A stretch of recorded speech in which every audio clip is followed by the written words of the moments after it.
Ammon knew something had occurred but was clueless, so he called customer service to see if the monitoring system failed and ordered his men to stalk Annie. Even Scott hired pros for tracking. Grumpy, he still followed Lianshu's orders and clocked in on time. On the road, he stopped at the same convenience store, chose yogurt by fourth from bottom, and found a mysterious label on it. Annie gulped it down, tossed the box, and hurried out. The tracking officer reported to Ammon, "Did she just drink poison yogurt?" No anomaly, Ammon, twice pranked by Lianshu, remained uneasy.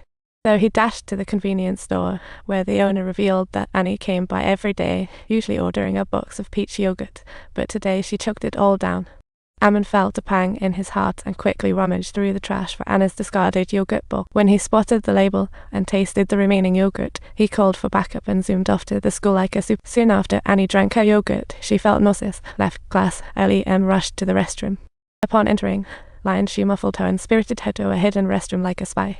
After flushing the toilet in record time, she removed Anna's listening device and handed her a feel-better potion like a carrot. All those pent-up emotions exploded like a sudden storm, and Annie dove into her father's arms. Meanwhile, Ammon led a group of officers to Anna's school, swiftly confirming her location, as if they were racing to catch her. Annie told Lianshu a big clue. Scott's been acting really weird lately.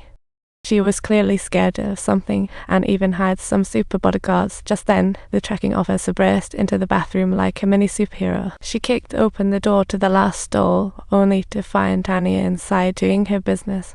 Upon learning that Lianshu had escaped, Ammon quickly led his team towards the building exit, as if they were playing hide and seek. She casually tossed a smoke bomb into the supply room, and with a loud bang, the resulting smoke triggered the building's sprinkler system. Just like in a movie. In seconds, teachers and students surged into hallways. Lianshu escaped by blending in.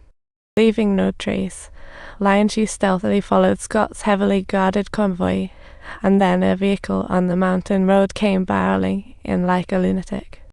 Although she desperately tried to shake off her pursuers, her car was hilariously shoved off the cliff. Though Lianshu's car was wrecked, the assassin from the following car looked uneasy. He casually tossed a hand grenade into the wrecked car, watching the explosion like it was a fireworks show. The assassin left relieved, underestimating Lianshu's resilience. Minutes later, she hijacked an SUV. She sped towards where the killers fled, discovering after just 2 kilometers. She saw the assassin's car by a roadside supermarket. He was flirting with a clerk, unaware of Lianshu. She took out one underling with a ban, then 2 against, one dealt with the others, before confronting the boss inside the supermarket. Both emptied magazines, then fought hand to hand. Lianshu gained the upper hand with vintage moves. She snagged the assassin boss gun, only to be shocked when he made a hasty choice to shoot himself. As she watched the clues slip away, Lianshu jumped into the assassin's car and sped towards Scott's seaside mansion. Scott, mistaking killer's arrival, dismissed bodyguards, only to face Lianshu's fist next. Lianshu took Scott to a seaside shack and deployed her secret weapon, the CIA water tech. Subtitles: it was Russian mob boss Malenkov who killed Raina, as Scott owed him money and threatened a family tea. Malenkov threatened to kill Scott's family as his ex-wife was at Lianshu's that day. Hence, Malenkov's goons made their move there, and Lianshu's secret about Scott had already slipped. Clearly, Annie has now become the next target for the Russian mob. Things have just gotten tougher.